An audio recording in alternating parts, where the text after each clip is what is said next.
Assalamualaikum warahmatullahi wabarakatuh, sahabat Nusantara, dunia peternakan entok seluruh Indonesia. Bertemu lagi tentunya di channel Kandang Entok. Edisi kali ini saya akan sedikit mengulas tentang peternak endok,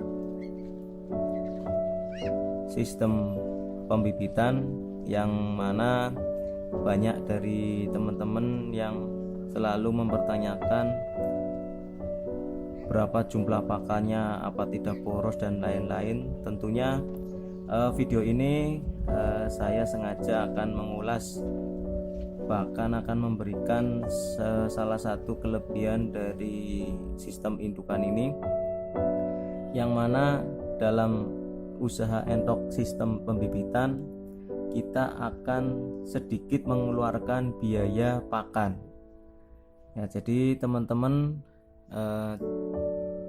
jangan ragu dan jangan bimbang, dan statement ini saya berikan atau saya keluarkan karena saya sudah beternak ya kurang lebih cukup lama, dan sistem indukan pun saya kelola. Jadi ada beberapa teman yang mempertanyakan untuk apakah tidak boros dalam pemberian pakannya, atau apakah tidak rugi dalam jumlah pakan yang banyak seperti itu untuk indukan yang cukup banyak. Tentunya kalau kita berbicara tentang usaha, pastinya tidak luput dari yang namanya modal. Modal pertama itu hal yang wajib kita sediakan atau kita persiapkan, entah itu dari materi ataupun dari material. Kalau teman-teman yang baru saja akan beternak entok sistem pembibitan, tentunya saya sarankan belilah indukan yang masih muda, entah itu usia 5 bulan atau 7 bulan atau baru sekali bertelur. Tentunya untuk melihat ciri-cirinya teman-teman bisa belajar dari peternak-peternak yang lain atau sharing dari teman-teman yang sudah biasa beternak entok. Nah, kenapa kita cari yang muda? Karena jangka masa bertelurnya dipastikan masih lama, dan disarankan juga untuk para peternak pemula, resiko yang harus kita tempuh jika ingin menghasilkan income yang lebih, ataupun bisa dikatakan memelihara tanpa membeli pakan, ya resikonya harus mempunyai indukan dalam jumlah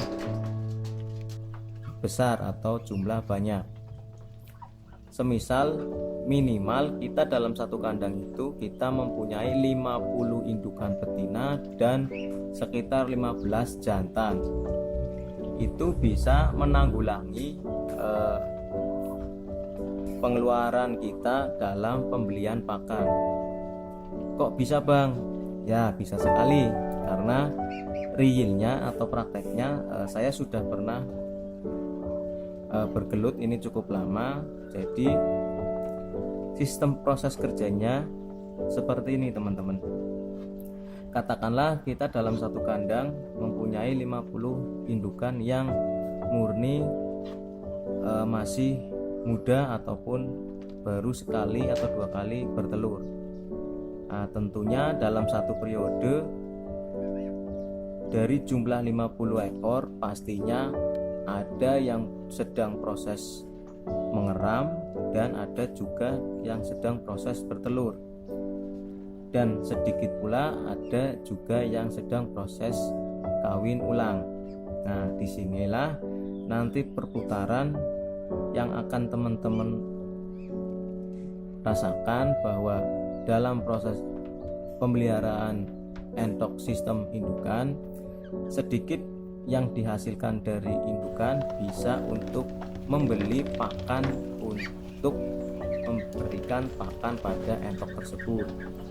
Nah, semisal dari 50 ekor ada 15 yang sedang mengerami, dan ada juga 15 yang sedang proses bertelur. Nah, dalam 15 ekor tersebut, katakanlah dalam satu indukan itu bertelur sebanyak 15 butir, dan itu bisa menetas sempurna. Nah, teman-teman bisa hitung sendiri, 15 kali 15 indukan. Nah, kita sudah mempunyai beberapa anakan entok atau meri yang bisa kita jual, dan kita kalkulasi berapa persen untuk pembelian pakan dan berapa persen masuk uang keuntungan kita. Dan biasanya sistem seperti ini akan terus rolling atau berputar situasinya di kandang kita sampai kita menemui yang namanya indukan itu ganti bulu. Nah, jadi pakan yang kita beli itu berapa persennya hasil dari penjualan anakan entok kita yang dihasilkan dari indukan-indukan yang proses mengerami itu tadi, teman-teman. Jadi keuntungan kita memelihara indukan dalam jumlah banyak pun nantinya akan mengurangi sedikit pengeluaran dari pembelian pakan untuk memberikan pakan entok-entok kita, teman-teman. Makanya semakin banyak ya keuntungannya juga akan semakin lumayan, teman-teman. Sedangkan kalkulasi pembelian pakan pun atau harga pakan pun itu harganya biasanya naik turun, nggak selalu mahal, nggak selalu murah. Jadi di mana harga murah, disitulah kita membeli pakan dalam jumlah banyak untuk stok minimal beberapa bulan untuk mengurangi biaya pakan, teman-teman. Makanya saya pribadi sedikit lebih suka untuk pelihara indukan ketimbang pembesaran. Tapi tidak menutup kemungkinan saya juga melakukan proses pembesaran, karena di sisi lain regenerasi di kandang juga kita perlukan untuk mengganti indukan-indukan yang sudah tidak produktif. Makanya sistem keduanya saling berkaitan, saling berhubungan antara pembibitan maupun penggemukan atau pembesaran. Ya, di sisi lain keuntungannya kita pastinya akan tahu hasil anakan yang kita besarkan itu dengan seleksi yang kita terapkan. Nantinya kita akan tahu indukan-indukan mana yang nantinya akan menggantikan indukan yang sudah tidak produktif. Ya, tentunya poin penekanan di sini yaitu semakin banyak indukan yang kita pelihara, semakin sedikit pula biaya pakan yang kita keluarkan, karena biaya pakan bisa kita ambil dari penjualan anakan-anakan meri tentunya. Dan di sisi lain juga kita bisa mengurangi biaya pembelian bibit apabila terjadi regenerasi pada indukan-indukan kita kelak. Ya, seperti itulah gambarannya kemungkinan untuk proses pembibitan. Dan beberapa dari teman-teman yang menanyakan pastinya membutuhkan biaya besar untuk pembelian pakan untuk beternak indukan sebanyak itu. Tentunya awal mula pasti kita membutuhkan biaya yang besar karena kita perlu biaya untuk membeli indukan dan segalanya. Tetapi kalau sudah berjalan, dari hasil penjualan anakan entok itu setidaknya ada 30% yang masuk ke kantong kita. Jadi sedikit atau banyak yang dihasilkan dari usaha kita, minimal kitalah bos yang ada di peternakan kita sendiri.